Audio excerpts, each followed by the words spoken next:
My self Priyanka Kapoor. हम लोगों ने रेजिड्यू थ्योरम पढ़ी है, उसका प्रूफ देख लिया था, एक सिंगल क्वेश्चन देखा था उसका, ठीक है। तो उसके आगे का हम लोग टॉपिक करते हैं, मतलब और क्वेश्चन डिस्कस करते हैं रेजिड्यू थ्योरम पर बेस्ड जो है।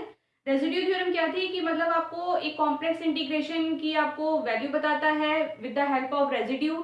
रेजिड्यू मतलब पोल से हम फाइंड करते हैं, अगर सिंगुलैरिटी उस क्लोज रीजन के अंदर है तो जो इंटीग्रेशन की वैल्यू होती है वो 2πi integration 2πi and sum of residue हो जाती है, ठीक है। तो ये वाला क्वेश्चन दे रखा है, find the residue theorem based on question है, क्वेश्चन पर जो बेस्ड है वो देखते हैं। Find integration c sine hyperbolic z, this is hyperbolic z upon 2πi 2z minus i dz where c is a mod z minus i equals to 1। ये हमको circle दे रखा है, इस सर्कल पर इस इंटीग्रेशन की हमको वैल्यू बतानी है। तो रेजिड्यू थ्योरम से पहले हम इसकी सिंगुलैरिटी फाइंड कर लें, इसकी सिंगुलैरिटी क्या क्या होंगी, ठीक है। सिंगुलैरिटी जब मिल जाएंगी वो पोल मिलेंगे हमको, तो उस पोल की हेल्प से हम लोग क्या फाइंड कर लेंगे, इस इंटीग्रेशन की वैल्यू फाइंड कर लेंगे। तो स्टार्ट करते हैं। सबसे पहले देखते हैं कि इसकी सिंगुलैरिटी क्या है, सिंगुलर पॉइंट क्या है। सिंगुलैरिटी हो जाएगी डिनोमिनेटर को 0 से इक्वेट करके 2z minus I equal to 0, तो यहाँ से z की वैल्यू आ जाएगी आपके पास i/2, ठीक। अब जो ये सर्किल मतलब जो रीजन है उसके अराउंड हमको देखना है कि सिंगुलैरिटी उस रीजन के अंदर है या उस रीजन के बाहर है। तो यहाँ से जो सेंटर आ रहा है वो i आ रहा है और जो रेडियस है वो 1 दे रखी है, तो सेंटर i है, कोई यहाँ पर i होगा, यहाँ पर माइनस i होगा, तो ये हमने सेंटर इसको मानते हुए एक हमने सर्किल ड्रॉ कर लिया इस तरीके से। ये y axis, this is z x axis, ये माइनस ये प्लस आई हो गया हमारा, ठीक। यहाँ से यहाँ तक की जो रेडियस हो गई वो हमारी 1 हो गई। अभी i/2 है, तो ये यहाँ से यहाँ तक i है, तो यहाँ पे हम कितनी होगी, i/2 होगी। यानी कि ये जो सिंगुलैरिटी है उस क्लोज रीजन की हमारे अंदर लाई कर रही है ना। यानी कि हम क्या लगा सकते हैं, रेजिड्यू थ्योरम यहाँ पे लगा सकते हैं। तो अब रेजिड्यू थ्योरम के लिए अब ये जो i/2 आई है इसका ऑर्डर कितना है, ये 1 ऑर्डर है इसका। यानी कि ये जो सिंगुलैरिटी है वो क्या है, सिंपल पोल है हमारे पास। क्या है ये, सिंपल पोल है। सिंपल पोल है तो बहुत इजी है रेजिड्यू निकालना हमारा।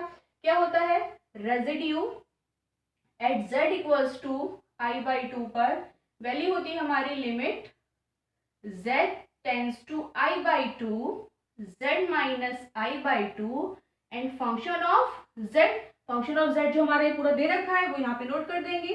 तो ये आ गई हमारे पास limit z tends to i/2 and this is z minus i/2 into sine hyperbolic z divide by sine hyperbolic z divide by 2z minus i, है ना, 2z माइनस i। अब 2z माइनस i में से 2 common करो तो ये वाला formula मिल जाएगा, इससे ये कैंसिल हो जाएगा, ठीक है। तो क्या करें, हमने 1/2 बाहर ले लिया, कॉमन करने के बाद हमने लिमिट से बाहर निकाल दिया। ये आ गई value limit z tends to i/2 z minus i/2 sine hyperbolic z divide by, यहाँ से आ गया z माइनस i/2।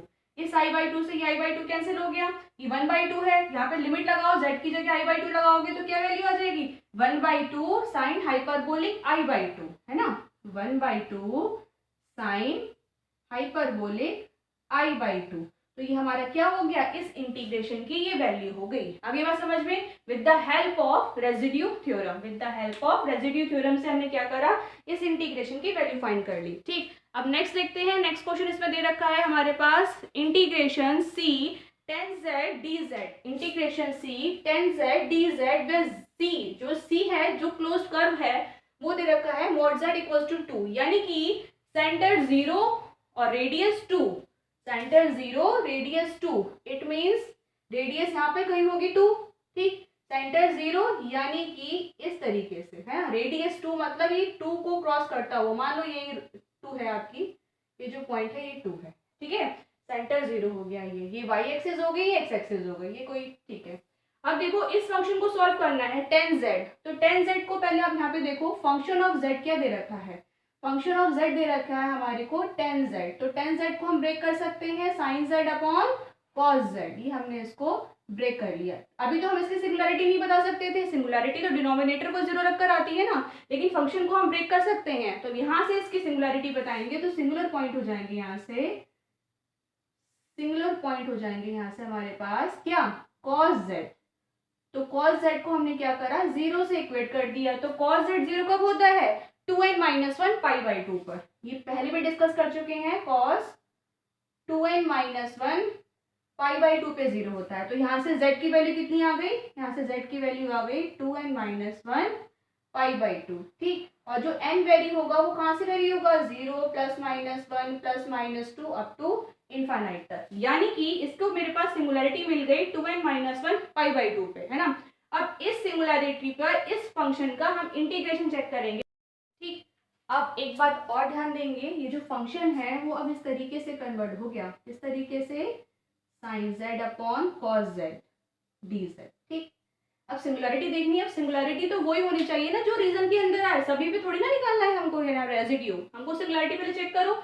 यहाँ से यहाँ तक रेडियस 2 दे रखी है, यानी कि इस रीजन में π/2 मतलब इस वाले में z इक्वल्स टू π/2 और -π/2 है। ये केवल दो ही सिंगुलैरिटी हैं जो इसके अंदर लाई करेंगी, और बाकी की जो सिंगुलैरिटी है वो सारी बाहर लाई करेंगी। ठीक, क्यों बाहर लाई करेंगी, क्योंकि इसकी रेडियस हमारे पास 2 दे रखी है, यानी कि इन दोनों ही पॉइंट पर मुझे इसकी वैल्यू फाइंड करनी है ना।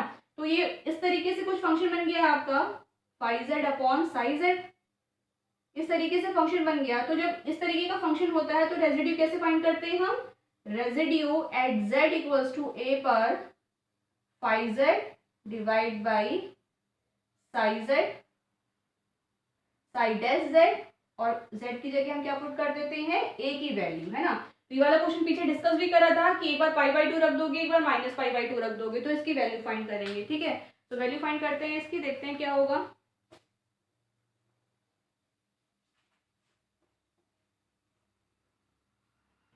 देखते हैं रेजिड्यू एट z इक्वल π/2 पे, है ना, π/2 पे फाइंड करो। तो function of z phi z क्या है, साइन z, तो ये आ गया हमारा साइन z ऐसे ही, और नीचे cos z को क्या करना है, डिफरेंशिएट करना है, तो cos z का minus sine z।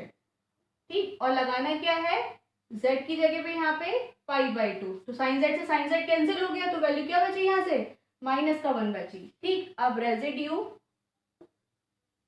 At z equal -π/2 पे चेक करेंगे तो वही वैल्यू आ जाएगी sine z divide by cos z का माइनस साइन z, फिर ये वैल्यू कैंसिल हो जाएगी, वही माइनस का π/2, तो वैल्यू तो कुछ नहीं -1 ही आएगी ना, माइनस मतलब ये तो कैंसिल हो गया, -1 ही बच रहा है, तो ये वैल्यू पुट करने का हमको मौका ही नहीं मिला। ठीक, तो इस इंटीग्रेशन की वैल्यू क्या हो जाएगी, dz इक्वल्स टू क्या होता है 2πi sum of residue, sum of residue मतलब सम ऑफ रेजिड्यू, है ना। तो सम ऑफ रेजिड्यू कितने आ रहे हैं, एक तो हमारे पास ये आ गया -1, दूसरा भी हमारे पास कितना आ गया -1, तो -1 यानी कि -4πi।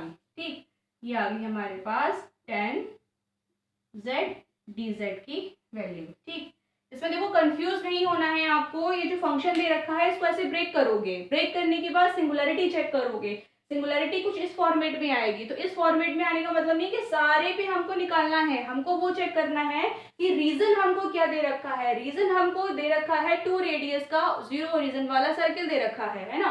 तो अब चेक करो कि भाई कौन कौन सी सिंगुलैरिटी इसके अंदर आ रही, बाहर वाली सिंगुलैरिटी से मतलब नहीं है, तो π/2 -π/2 इसके अंदर आ रही है, तो इसका मतलब क्या कि इन दोनों ही पॉइंट पर मुझे पोल मिल रहा है, उसी पर मैं इसके रेजिड्यू फाइंड करूंगी। सिंपल ऑर्डर का पोल मिल रहा है, सिंपल पोल मिल रहा है 1 ऑर्डर का, तो मैंने डायरेक्टली इसमें वाली थ्योरम लगा के इस क्वेश्चन का आंसर बता दिया। ठीक, अभी और क्वेश्चन देखते हैं, इसमें डिस्कस करते हैं। देखते हैं एक और क्वेश्चन, इसमें दे रखा है integration c z² - 2z divide by z+1 का whole square z² + 4 dz, where c जो है ना वो मोड्स आर इक्वल टू 10, यानी कि सेंटर 0 और रेडियस कितनी है 10। अब चेक करो इस क्वेश्चन को सॉल्व करने के लिए रेजिड्यू थ्योरम से ही करेंगे। इसमें सबसे पहले क्या करो, सिंगुलर पॉइंट चेक करो भाई, इसके सिंगुलर पॉइंट जो हो जाएंगे वो कौन कौन से हैं, पोल कौन कौन से मिलेंगे हमें। पहला मिलेगा z+1 का whole square equal to 0, it means z की वैल्यू यहाँ से मेरे को मिल गई -1, लेकिन इसका ऑर्डर कितना है, ऑर्डर इसका 2 है ना। तो ऑर्डर 2 है, उसके लिए रेजिड्यू निकालने की तरीका अलग है, सिंपल होता तो उसके लिए तरीका अलग था, तो ऑर्डर 2 है, इसके लिए हम रेजिड्यू फाइंड करेंगे। नेक्स्ट देखो यहाँ पे दे रखा है z² + 4 = 0, यानी कि z² की वैल्यू आ गई यहाँ से -2, स्क्वायर, तो z की वैल्यू यहाँ से आ गई प्लस माइनस 2i, है ना। तो ये कैसे आ गए, सिंपल पोल आ गए। क्यों, इनका ऑर्डर कितना है, क्योंकि होल स्क्वायर नहीं है ना, यहाँ पर होल स्क्वायर होता तो ऑर्डर 2 हो जाता, अदरवाइज यहाँ पर सिंपल पोल है। तो सिंपल पोल पे निकालने का तरीका रेजिड्यू का अलग है और ऑर्डर 2 पर निकालने का अलग है ना। तो पहला वाला हम काम करते हैं कब, when z equals to -1 order 2। Order जब 2 होता है तब कैसे फाइंड करते हैं, तब फाइंड करते हैं हम residue at z equals to -1 पे हो जाता है क्या, 1 अपॉन, देखो n-1 फैक्टोरियल होता है, फिर क्या करते हैं dn-1 डिवाइड बाई dZn-1। यहाँ पर जिस पर हमको निकालनी है, यहाँ पर अभी a रखो, z माइनस ए की होल पावर n और फंक्शन ऑफ z, और फिर यहाँ पुट कर देते हैं z इक्वल्स टू a। ये जब होता है जब एक से ज्यादा ऑर्डर हो, है ना, सिंगुलैरिटी का एक से ज्यादा ऑर्डर हो। मैंने n ऑर्डर का बताया था, तो n ऑर्डर के लिए ये फॉर्मूला था। यहाँ पर n की वैल्यू कितनी है, 2 है, तो अब सीधे सीधे रेजिड्यू निकाल दो कहाँ पर, z इक्वल्स टू -1 पे, जिसका ऑर्डर 2 है, यानी कि n की वैल्यू 2 है, तो 2 - 1 1 फैक्टोरियल, है ना, यानी कि 2 - 1 1, यानी कि सिर्फ इसको एक ही बार डिफ्रेंशिएट करना है, z माइनस a, यानी कि z प्लस 1 आ जाएगा, यहाँ से z प्लस 1, n की जगह 2 पुट करना है, फंक्शन ऑफ z जो पूरा दे रखा है वो यहाँ पे पुट कर देंगे, z square minus 2z divide by z plus 1 का होल स्क्वायर और z स्क्वायर प्लस 4, ठीक। तो ये, और यहाँ पर क्या पुट करेंगे, z की जगह -1 पुट कर देंगे हम, ठीक है भाई। ये z प्लस 1 के होल स्क्वायर से z प्लस 1 का होल स्क्वायर कैंसिल हो जाएगा, 1 फैक्टोरियल 1 होता है, यानी कि सिर्फ इतना फंक्शन हमारे पास बचा कि z square minus 2z divide by z square plus 4, है ना। तो ये फंक्शन हमारे पास बचा, यानी कि इसको आप डिफ्रेंशिएट करना है फर्स्ट फंक्शन और सेकंड फंक्शन मानकर। तो फर्स्ट फंक्शन और सेकंड फंक्शन मान के इसको डिफ्रेंशिएट करें, तो देखो नीचे वाले फंक्शन का होल स्क्वायर, z प्लस 4 का होल स्क्वायर, फर्स्ट फंक्शन को डिफ्रेंशिएट करो, वैल्यू आ जाएगी 2z माइनस 2, सेकेंड फंक्शन ऐसे ही z स्क्वायर प्लस 4, फिर माइनस टाइम फर्स्ट फंक्शन ऐसे ही z स्क्वायर माइनस 2z, और सेकेंड फंक्शन को डिफ्रेंशिएट करोगे तो वैल्यू आ जाएगी 2z। अब यहाँ पे पुट क्या करना है हमको, z की जगह पे -1 लगाना है, ठीक है। तो -1 लगाना है, तो पहले यहाँ पे -1 ही लगा दो, सीधे सीधे बाद में से सॉल्व कर लेंगे। तो -1 लगा दो कि आ जाएगा 2, यानी कि माइनस का 2 पहले से दे रखा है, माइनस का 1 लगाओगे तो ये 5 हो जाएगा, माइनस यहाँ माइनस का 1 लगाओगे तो 1 हो जाएगा, और माइनस का 1 लगाओगे तो ये प्लस का 2 हो जाएगा, और ये माइनस का 2 आ जाएगा, डिवाइड बाई माइनस का 1 लगाओगे तो 1 प्लस 5 का ये होल स्क्वायर हो जाएगा, ठीक है। तो ये हो जाएगा 4 हो जाएगा, 5 4 जा माइनस का ये आ जाएगा, माइनस का माइनस माइनस प्लस हो जाएगा, ये 3 हो जाएगा, 3 दूनी 6 ये हो गया, ठीक। ये 5 और 1 6 हो गया, तो ये 36 हो गया, z square plus 4, z square plus 4, ये 5 नहीं है 4 ही है, 4 ही है, तो ये आ गई हमारी 25, ठीक है। अब देखिए यहाँ से वैल्यू कितनी मिल गई, 16, ये आ गया हमारा 14 डिवाइड बाई माइनस का 25, तो ये रेजिड्यू हमें मिल गया कहाँ पर, z इक्वल्स टू -1 पे। अब देखो -1 पे हमने क्यों चेक करा, है ना, ऐसा भी तो हो सकता था कि -1 पे हमें चेक ना करना पड़े, इसलिए चेक करा क्योंकि यहाँ पे जो 10 दे रखी है ना वो रेडियस दे रखी है, लेकिन यहाँ पे z की वैल्यू -1 आ रही है, तो वो रेडियस जब 10 आ रही है तो इसके बीच में ही ये -1 भी हमारा लाई करेगा, यानी कि इसीलिए हमको ये जो सिंगुलैरिटी है उस क्लोज रीजन के अंदर आ रही है, इसीलिए हम लोगों ने इस पॉइंट पर रेजिड्यू चेक करा, ठीक। अब रेजिड्यू चेक करना है हमारे पास प्लस माइनस 2i पर, तो एक बार 2i पर चेक करो, एक बार -2i पर चेक करते हैं। तो एक वैल्यू हमारी रेजिड्यू की माइनस की 14/24 आ गई है, दूसरा चेक करते हैं।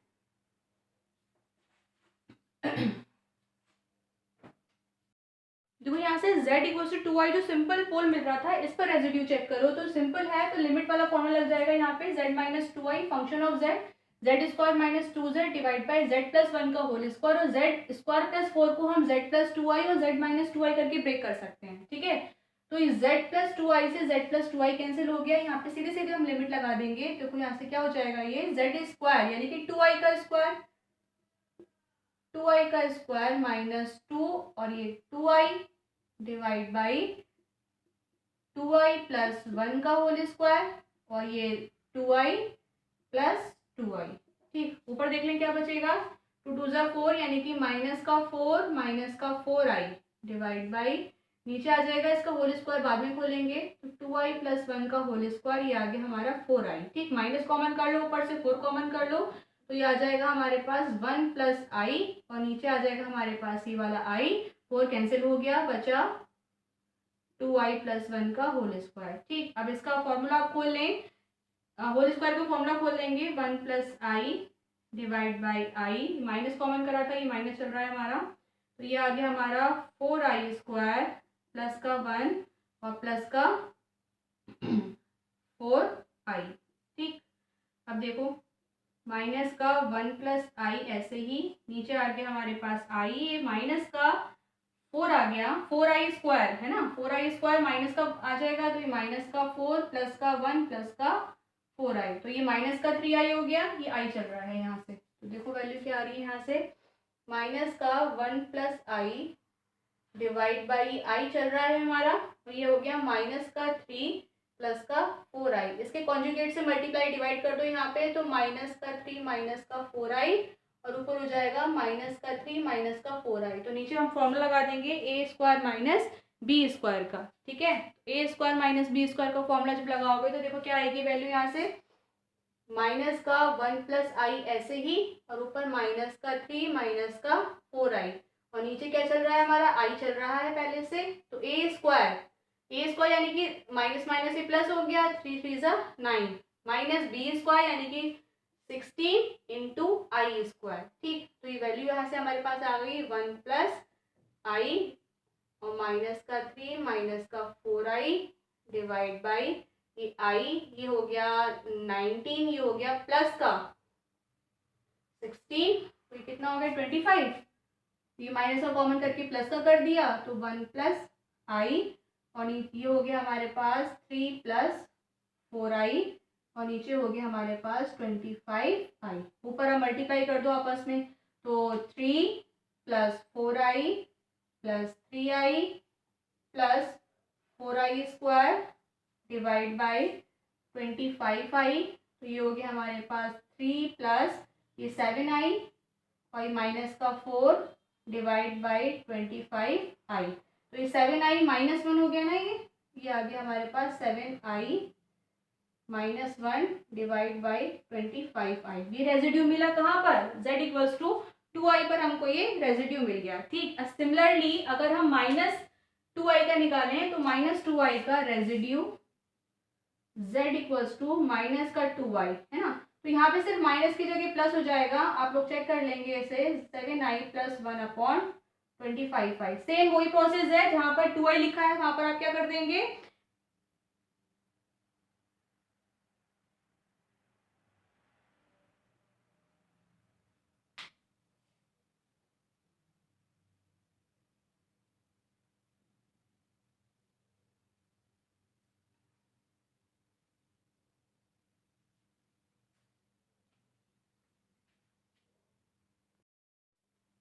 ठीक है, यहाँ पे माइनस लगा है, यहाँ प्लस कर देंगे तो residue at z equals to two I पे आ जाएगा। ठीक, अब इंटीग्रेशन की जो वैल्यू निकालनी है वो क्या होता है, सम ऑफ रेजिड्यू, तो हमने तीन रेजिड्यू निकाले हैं, माइनस वन पे, एक प्लस टू आई पर और एक माइनस टू आई पे, वो सारी वैल्यू पुट करके हम लोग को इंटीग्रेशन का आंसर मिल जाएगा। देखिए भाई, इंटीग्रेशन ऑफ सी, इस पूरे फंक्शन को मैं एफ ऑफ जेड लिख दे रही हूँ। ठीक है, F of Z D Z equals to two pi I, sum of residue मतलब R one plus R two plus R three, R one क्या आ गया था, माइनस का 14/25 आया था, माइनस का 14/25, आर टू आ गया हमारे पास सेवन आई माइनस, अब देखो seven I minus one divide by 25 आई, ठीक, प्लस आर टू कितना आ गया, seven I plus one divide by 25 आई। ठीक, इसे सॉल्व करते हैं, टू पाई आई माइनस का 14 divide by 25, seven I divide by 25 आई को अलग कर दो तो 7/25 25 बचेगा, प्लस का 7/25, यहाँ वैल्यू बचेगी 1/25i। सिमिलरली इसको डिवाइड कर दो तो 7/25 ही बचेगा और ये प्लस का 1/25i आ जाएगा। ठीक, ये देखो इसको ऐड करोगे तो 14/25, इससे ये कैंसिल हो जाएगा, माइनस के इससे प्लस का ये कैंसिल हो जाएगा, तो वैल्यू कितनी आ जाएगी, 0 आ जाएगी। तो इसका जो रेजिड्यू आ जाएगा F of Z D Z वो कितना आ जाएगा, 0 आ जाएगा। ठीक है ना। हम लोगों ने 3 सिंगुलरिटीज फंक्शन की फाइंड करी है, -1 फाइंड करी, 2i फाइंड करी और माइनस का 2i फाइंड करी। ये तीनों सिंगुलरिटी जो है वो सर्किल के अंदर आ रही हैं, इस सर्किल के अंदर आ रही है, मतलब ये सर्किल है हमारा जिसकी जो रेडियस है वो 10 दे रखी है, सेंटर कितना है 0 0, तो प्लस का 10 इधर है तो माइनस का 10 भी इधर होगा, ऊपर भी 10i होगा और नीचे भी 10i होगा, मतलब ऊपर भी मतलब सर्किल है ना, तो जितना ऊपर होगा उतना साइड पे होगा, रेडियस तो इक्वल होगी। तो ये 2i जो है वो यहाँ कहीं लाई करेगी, माइनस का 2i यहाँ कहीं लाई करेगा, माइनस का 1 यहाँ कहीं लाई करेगा, यानी कि जो तीनों सिंगुलरिटी हैं वो इस क्लोज रीजन के अंदर आ रही हैं। इसीलिए हमने क्या करा, ये तीनों पॉइंट पर हम लोगों ने रेजिड्यू चेक करे। ठीक है, और जब रेजिड्यू चेक करे तो इंटीग्रेशन में हमने रेजिड्यू थ्योरम लगा के इस क्वेश्चन का आंसर क्या आ गया, 0 आ गया। ठीक है, तो ऐसे ही इसी टाइप के क्वेश्चंस आप और करिए, कोई डाउट होगा तो पूछिए। ठीक है, थैंक्स फॉर वॉचिंग, अच्छे से पढ़ाई करिए। देखिए कोई और क्वेश्चन देखते हैं, फाइंड द रेजिड्यू। देखो इसमें इंटीग्रेशन की वैल्यू नहीं फाइंड करनी है, इसमें रेजिड्यू फाइंड करना है। डिफरेंस आप लोग चेक कर सकते हैं कि रेजिड्यू थ्योरम किसमें लगेगी और रेजिड्यू कैसे फाइंड करोगे। ठीक है, अगर इंटीग्रेशन लगा होता तो सर्किल दे रखा होता, हमारे पास क्लोज रीजन दे रखा होता, सिंपल सा रेजिड्यू पूछा है तो सबसे पहले इसके पोल फाइंड करो। अब देखो कॉट फंक्शन जो है उसको हम ब्रेक करना आता है कि कॉस को टेन को कैसे हम ब्रेक करते हैं। ठीक है ना। अब तो पहले इसके फंक्शन को चेक कर लो और सिंगुलर पॉइंट निकाल लो। सिंगुलर पॉइंट निकालने के लिए देखो क्या करो, एफ ऑफ जेड को हमने एफ ऑफ जेड मान लिया ऐसे। ठीक है, इसको हमने बोल दिया फंक्शन ऑफ जेड। इसको देखो ब्रेक करा, कॉस जेड को क्या बोल सकते हैं, cos pi Z divide by Z minus A का होल स्क्वायर ऐसे ही, और नीचे आ जाएगा हमारा साइन पाई जेड। कॉट को हमने ब्रेक कर दिया कॉस और साइन में, तो अब इसके सिंगुलर पॉइंट क्या हो जाएंगे, 2 सिंगुलर पॉइंट आ जाएंगे। एक जेड माइनस ए के होल स्क्वायर को हमने क्या करा, 0 से इक्वेट कर दिया, तो जेड की वैल्यू यहाँ से कितनी आ गई, ए आ गई, लेकिन इसका ऑर्डर कितना आ गया, 2 ऑर्डर आ गया। ठीक, तो इस पर हम लोग को क्या चेक करना पड़ेगा, रेजिड्यू चेक करना पड़ेगा। अब साइन पाई जेड देख लो,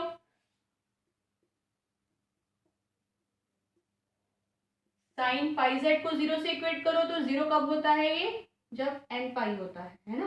तो इन दोनों को इक्वेट करो तो यहाँ से कितनी आ जाएगी वैल्यू, पाई जेड बराबर एन पाई, तो जेड की वैल्यू कितनी आ जाएगी एन, और जो एन होता है वो इंटीजर है यहाँ पर, यानी कि एन वेरीज फ्रॉम 0 +-1 +-2, ऐसे इस तरीके से बहुत सारी वैल्यूज हैं एन की। ठीक, तो ये जो है ना एन की बहुत सारी वैल्यू मिल रही हैं, तो ये इसका जो लिमिटिंग पॉइंट है वो इन्फिनिटी पर जा रहा है ना। इसका लिमिटिंग पॉइंट कहाँ जा रहा है, इन्फिनिटी पे जा रहा है। तो ऐसे वाले फंक्शन में हम बोल देंगे at z equals to n पर फंक्शन के पास जो है वो कौन सी सिंगुलरिटी है, नॉन आइसोलेटेड इसेंशियल सिंगुलरिटी। कौन सी सिंगुलरिटी है, नॉन आइसोलेटेड इसेंशियल सिंगुलरिटी। जब नॉन आइसोलेटेड इसेंशियल सिंगुलरिटी होती है तो उस पर आपको पता है कि रेजिड्यू कैसे चेक करते हैं, आपको बताया था जब मैंने सिंगुलरिटी फाइंड करना बताई थी। तो चलो एक एक करके चेक करते हैं। तो हमने यहाँ पे हम लोगों ने डिफाइन कर लिया इस फंक्शन के पास सिंगुलरिटी कौन कौन सी है, z इक्वल्स टू ए पर ऑर्डर 2 की सिंगुलरिटी है, और z इक्वल्स टू ए पर क्या है, नॉन आइसोलेटेड इसेंशियल सिंगुलरिटी है। नॉन आइसोलेटेड समझ में आया होगा, यहाँ पर n की जगह आप 0 पुट कर दोगे तो फंक्शन इन्फिनिटी पे चला जाएगा, तो फंक्शन कैसा हो जाएगा, ये नॉन आइसोलेटेड इसेंशियल सिंगुलरिटी। इसका ना जो डीपली स्टडी होती है, मतलब नॉन आइसोलेटेड एक सिंगल चीज से आप नहीं समझ सकते, इसकी बहुत ज्यादा थ्योरी है, वो समझने से बेटर है कि आप समझ लें कि इस तरीके की अगर फंक्शन आता है तो उसके पास नॉन आइसोलेटेड इसेंशियल सिंगुलरिटी होती है। ठीक, अब देखो नॉन आइसोलेटेड इसेंशियल सिंगुलरिटी निकाल दी, ऑर्डर 2 की निकाल दी। पहले इस पे चेक करो, रेजिड्यू दिख नहीं रहा होगा ऊपर का, residue at z equals to a पर ऑर्डर 2 की सिंगुलरिटी आई है तो वही फॉर्मूला लगेगा ना, n फैक्टोरियल और डेरिवेटिव वाला। तो ऑर्डर 2 की आई है तो n माइनस 1 फैक्टोरियल यानी कि 1 फैक्टोरियल, dn-1 होता है यानी कि फंक्शन को आप डिफरेंशिएट कर दें, है ना, फंक्शन को आप डिफरेंशिएट कर दें, function of z minus a, है ना।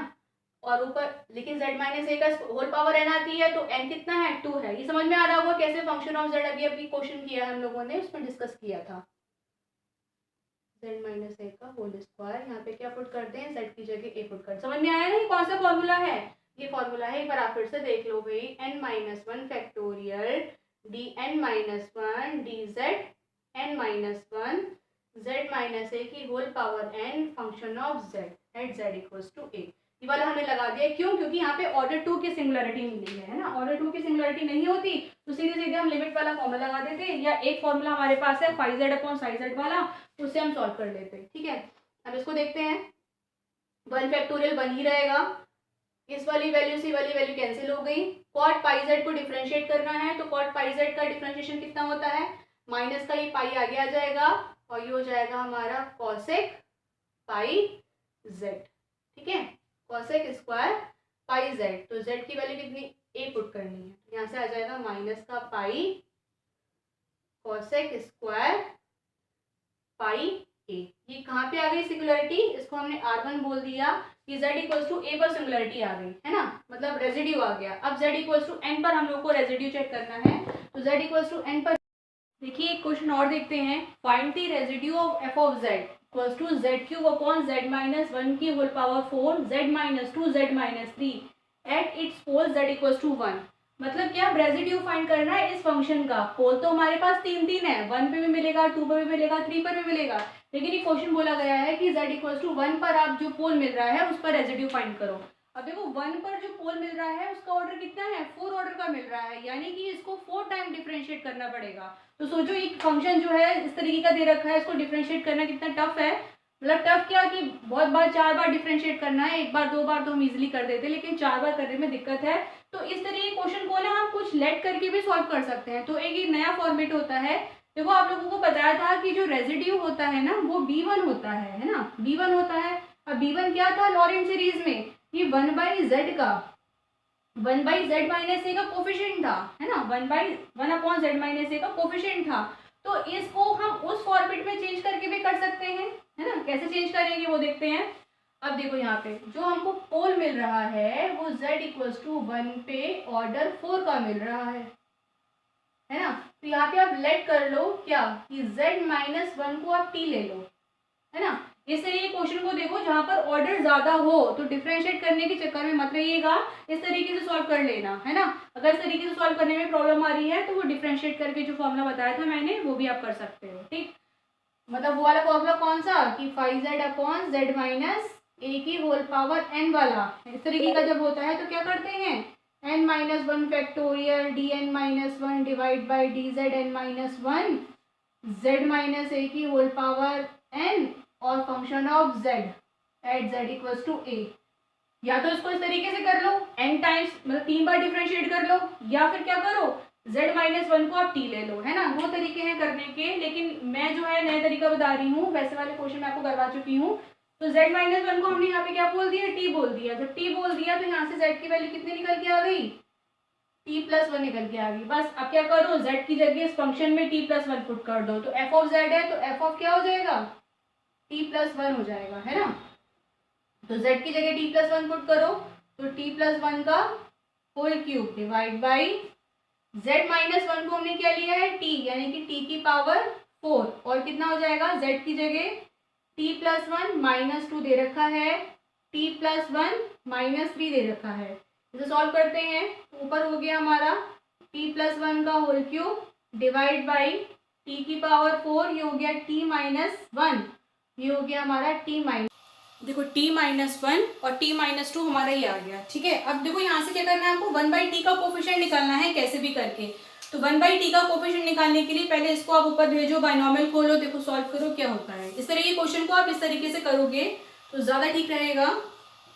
दिक्कत हो तो डेरिवेटिव से कर सकते हो। नीचे t की पावर 4, यहाँ से क्या करो माइनस वन कॉमन कर लो, माइनस कॉमन कर लिया, ये आ गया यहाँ से 1 माइनस t। ठीक, यहाँ से क्या करो माइनस का 2 कॉमन करो, माइनस का 2 कॉमन करो तो यहाँ से आ जाएगा प्लस का 2, यानी कि माइनस माइनस मिलकर ये 2। ठीक, यहाँ से जब माइनस का 2 कॉमन करोगे तो ये आ जाएगा यहाँ से t अपॉन 2। ठीक, अब क्या करो इन दोनों को ऊपर न्यूमिनेटर में भेज दो, यहाँ से वैल्यू आ गई t+1 का whole cube divide by 2t की पावर 4, है ना। इसको ऊपर भेजो, ये हो जाएगा 1 माइनस टी की whole power -1, 1 minus t by 2 की होल पावर -1। ऐसा इसलिए कर रहे हैं क्योंकि ऑर्डर इसका ज़्यादा है ना। डिफ्रेंशिएट करने में हमको आएगी प्रॉब्लम, इसलिए हमने सोचा इस तरीके से कर दें तो हम 1/t का कोफिशिएंट निकाल देंगे, वही हमारा रेजिड्यू हो जाएगा। या 1/z का कोफिशिएंट निकाल दो, वही हमारा रेजिड्यू हो जाएगा। ठीक है, अब क्या करो, बाइनोमियल खोल दो। ये तो क्यूब है, a+b का होल क्यूब, ये क्यूब खुल जाएगा और यहाँ पर दोनों पर क्या बाइनोमियल खुल जाएगी। तो a+b का जो होल क्यूब होता है वो देखो क्या होगा, यहाँ से a³ plus b³ plus 3ab और ये a+b। ठीक है, और नीचे क्या चल रहा है हमारा, नीचे चल रहा है 2t की पावर 4। ठीक है, और साथ में क्या चल रहा है, मल्टीप्लाई में इसकी सीरीज खोलनी है, तो इसकी सीरीज खोलो। 1, ये भी माइनस, ये भी माइनस, तो सारी कैसे खुलेंगी, प्लस में खुलेंगी। 1 + t स्क्वायर प्लस t³। देखो 1/t का कोफिशिएंट लाना है ना, तो 1/t का कोफिशिएंट तब आएगा जो ऊपर क्यूब होगा नीचे 4 होगा, है ना, तभी तो t बचेगा, 1/t बचेगा, तो t³ तक की खोलेंगे इसे, आगे इसे नहीं खोलेंगे। ठीक, और दूसरा देखो ये, इसको भी वही सिमिलर करना है हमको, क्या 1 + t/2 plus t²/2² plus t³/2³। इसको भी 3 पावर तक ही खोलेंगे। अगर यहाँ पे 4 होती पावर, यहाँ पे 5 होती पावर तो 4 तक खोलते, 6 होती तो 5 तक खोलते, एक कम तक खोलेंगे। ठीक है, तो ये हमने इस तरीके से खोल दिया है। अब टू इन्फिनिटी तक दोनों सीरीज जा रही हैं। अब इसको देखो किस तरीके से सॉल्व करेंगे। पहले जो क्यूब वाली हम लोगों ने टर्म खोली है उसको हम सॉल्व करते हैं t की पावर 4 के साथ। ठीक है ना, अब देखो क्या बड़ा बड़ा लिखेंगे इस पर, देखिए f(1 + t), देखो यहाँ पे इसे डिवाइड कर दो, तो 1/2 तो क्या करो, बाहर कर दो।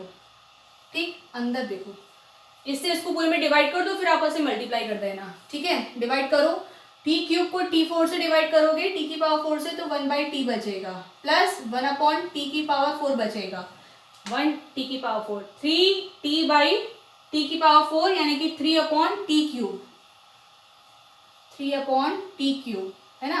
और साथ में क्या चल रहा है, t+1।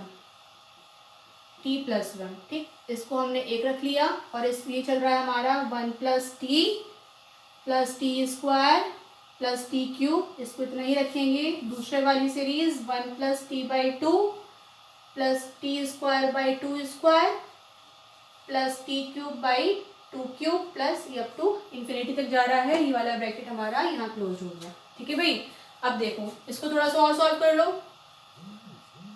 1/2 ये हो गया 1/t प्लस 1/t की पावर 4 प्लस, अब देखो ये आ गया ना 3t/t³ तो 3/t² बचा यहाँ पे, 3/t² प्लस 3/t³, 1 के साथ भेज दिया तो 3/t³, ये वैल्यू बची हमारी पहले वाली। फिर हमने ये वापस से नोट कर ली, 1 + t² प्लस t³, ये सीरीज चल रही है हमारी। समझ में आ रहा होगा यहाँ तक, आगे देखते हैं। 1 + t/2 प्लस t²/2² t³/2³ और इस तरीके से ये हमारी सीरीज चल रही है। अब क्या करो, फर्स्ट वाले दो ब्रैकेट की आपस में मल्टीप्लाई कर दो, फिर देखो क्या होता है। देखिए 1/t की मल्टीप्लाई 1 से, 1/2 बाहर रखो, 1/t, या ऐसे करो इन दोनों की मल्टीप्लाई इसमें कर दो या इसकी मल्टीप्लाई इसमें कर दो, तो इसको भी रहने दो, इसकी मल्टीप्लाई उसे कर देते हैं पहले। ठीक है, 1 + t 1/t की पावर 4 3/t² प्लस 3/t³। पहला वाला ब्रैकेट को हमने भी टच नहीं करा है, इस वाले इससे कम करते हैं। देखो यहाँ पे देखो 1 जब मल्टीप्लाई करोगे आप, ये न्यूमिनेटर में है सारे t, डिनोमिनेटर में है सारे t, हमको करना क्या है 1/t लेकर आना है। 1/t का कोफिशिएंट ही हमारा आंसर है ना। तो देखो 1/t तो ये है, तो 1/t ये है, t की पावर 4 है, t की पावर 2 है, t की पावर 3 है। तो 1/t कब आएगा, जब ऊपर हमारे पास क्या क्या रहे, t की पावर 4 से सारे कम रहे, है ना, t की पावर 4 से सारे कम रहे, यानी कि t³ तक रहे, तब हमको t मिलेगा। तो इसकी मल्टीप्लाई करो इससे 1 से, 1 की मल्टीप्लाई करो t से तो t/2, 1 की मल्टीप्लाई करो t² से तो t²/2², 1 की मल्टीप्लाई करी t³ से t³ 2 क्यूब, ठीक, ये हो गया प्लस, अब टी की मल्टीप्लाई करो 1 से, टी की multiply T square by 2, T cube by 2 square plus T की पावर 4 वाला लिखेंगे नहीं क्योंकि वो 1 हो जाएगा, उसको छोड़ दो, प्लस अब टी स्क्वायर की मल्टीप्लाई से करो तो टी स्क्वायर की multiply T cube by 2, T square की मल्टीप्लाई देखो टी स्क्वायर की टी की पावर 3 से होगी 2, है ना, देखो टी स्क्वायर की मल्टीप्लाई टी बाई 2, यानी कि टी स्क्वायर की मल्टीप्लाई हमने किससे करी, 1 से करी, तो कितना आ गया टी स्क्वायर की मल्टीप्लाई टी बाई 2 से करी तो टी क्यूब बाई 3, अब टी स्क्वायर की मल्टीप्लाई टी स्क्वायर से करोगे तो ज़्यादा आ जाएगी वैल्यू, टी की पावर 4 आ जाएगी, वो हमें लेनी नहीं है। अब टी क्यूब की मल्टीप्लाई से करो तो ये आ गया हमारा टी क्यूब की मल्टीप्लाई टी की पावर 4 बाई 2, वो भी हमको लेना नहीं है, उसे छोड़ देंगे, बाकी की सारी टर्म हमने छोड़ दी और ब्रैकेट हमने कर दिया यहीं पर क्लोज्ड, ठीक है। अब इसको पहले सॉल्व करो, हमने यहाँ पर टी की पावर 4 वाले मल्टीप्लाई करने पे जो जो टर्म आ रही है उसको हमने छोड़ दिया, टी क्यूब तक जो जो टर्म आई उसे हमने नोट कर लिया, ठीक है। कॉम्प्लिकेटेड है बेटा थोड़ा सा ये, लेकिन ये थोड़ा सा इजी भी है, अगर एक बार समझ में आ जाती है बात तो, नई वीडियो समझ में आया तो दोबारा से देख लेना। ये सारी हमने इस तरीके से नोट कर दिया, अब इसको सॉल्व करो, देखो 1 कहीं और है, नहीं है 1, टी बाई 2 कहाँ टी है, एक टी ये बस, टी बाई 2 प्लस टी यानी कि 3t बाई 2 प्लस, अब टी स्क्वायर वाले ढूंढो, टी स्क्वायर बाई 4, इसको हम लिख दें 4, इसको लिख दें 8, इसको लिख दें 4, ठीक है। अब देखो टी स्क्वायर वाली term, T square by 4, T square by 2 और ये टी स्क्वायर, ठीक है, तो टी स्क्वायर बाई 4 अभी लिख लो, T square by 4, T square by 2 और टी स्क्वायर, ठीक है, तो 4 बना लो यहाँ पे, तो 2 से यहाँ मल्टीप्लाई करो, 2 से यहाँ मल्टीप्लाई करो, इसको भी 4 बना लो, तो 4 से मल्टीप्लाई, तो 4 5 6 7, तो 7 बाई 4 आ गया, समझ में आ गई होगी बात, इसको हमने सॉल्व कर लिया, तो हम 7 बाई 4 टी स्क्वायर वाली बात खत्म हो गई। अब टी क्यूब वाली बात देखें, T cube by 8, T cube by 4, T cube by 2 और टी क्यूब, यानी कि टी क्यूब कॉमन कर लो, 1 by 8 plus 1 by 4 plus 1 by 2 और प्लस 1, इसको सॉल्व करो, यहाँ पे 2 से मल्टीप्लाई कर दो, ऊपर 2 हो गया, 4 से मल्टीप्लाई कर दो 4 हो गया, यहाँ पे 8 से मल्टीप्लाई कर दो और 8 से डिवाइड कर दो, ठीक है, इसे सॉल्व करो, तो 8 9 10 10 15 है ना, 15 डिवाइड बाई 8, समझ में आ गई हो, कैलकुलेशन है सिंपल ये, तो ये आ गया हमारे पास 15 टी क्यूब बाई 8, ठीक है भाई, आ गई बात समझ में, कैलकुलेट कर दिया यहाँ पे हमने, थोड़ा हम लोगों ने कंजस्टेड किया है, यानी कि कोफिशिएंट सारे एक साथ रख के सॉल्व करके देख लेना, ये वैल्यू आएगी, ठीक है, अभी आप लोगों के सामने सॉल्व भी करी है, ठीक है। अब इसे सॉल्व करो, दोनों की मल्टीप्लाई करो, ये आ गया 1 बाई 2, देख लें नीचे वाली चीज आ रही है नहीं आ रही है,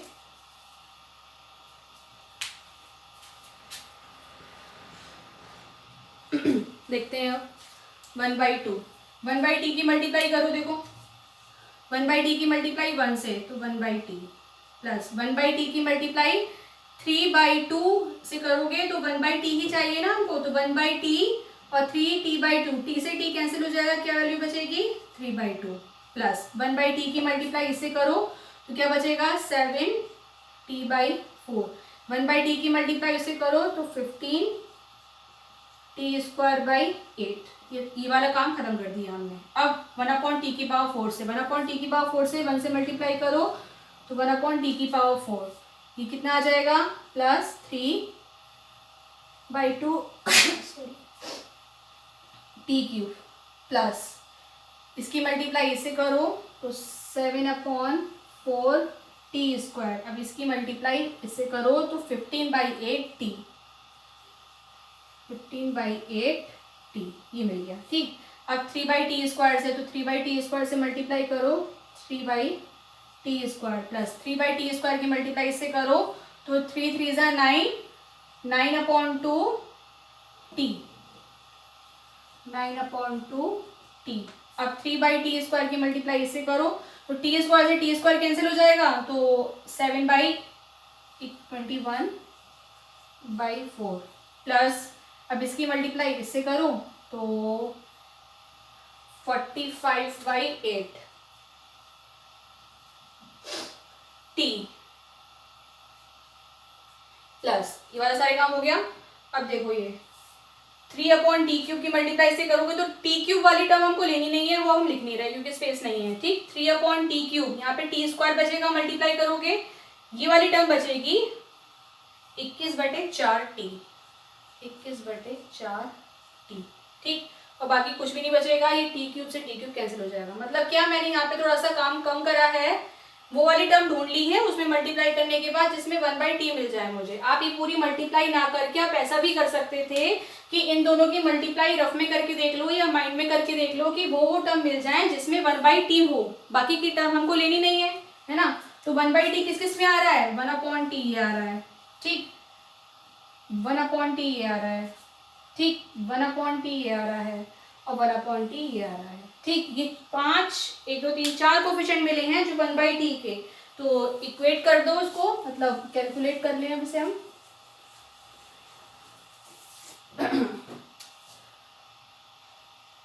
कोफिशिएंट ऑफ 1/t, 1/t के कोफिशिएंट कौन कौन से, 1/2 तो आएगा ही आएगा, 1/2, इस 1/t का कोफिशिएंट 1 प्लस इसका कोफिशिएंट 15/8 प्लस इसका कोफिशिएंट 9/2 और उसका कोफिशिएंट 21/4। इसको आप सॉल्व करेंगे, ये आपका क्या हो गया, फाइनल आंसर हो गया। ठीक, 9/2, 21/4 और 15/8, तो इसका आंसर आ जाएगा आपके पास 101/16। ठीक, यही आपका क्या हो गया, रेजिड्यू हो गया। ठीक, 1/t का कोफिशिएंट मतलब t को हमने किससे रिप्लेस करा था, z-1 से, तो 1/z-1 का ही कोफिशिएंट हमारा क्या होता है, v1 होता है लॉरेंट सीरीज में, है ना। तो वही हमारा क्या होता है, रेजिड्यू, ऐसे वाले क्वेश्चन के लिए। तो थोड़ा सा आपको यहाँ पे कॉम्प्लिकेटेड लगेगा कि मल्टीप्लाई करने में कैसे क्या होगा, लेकिन जो बच्चे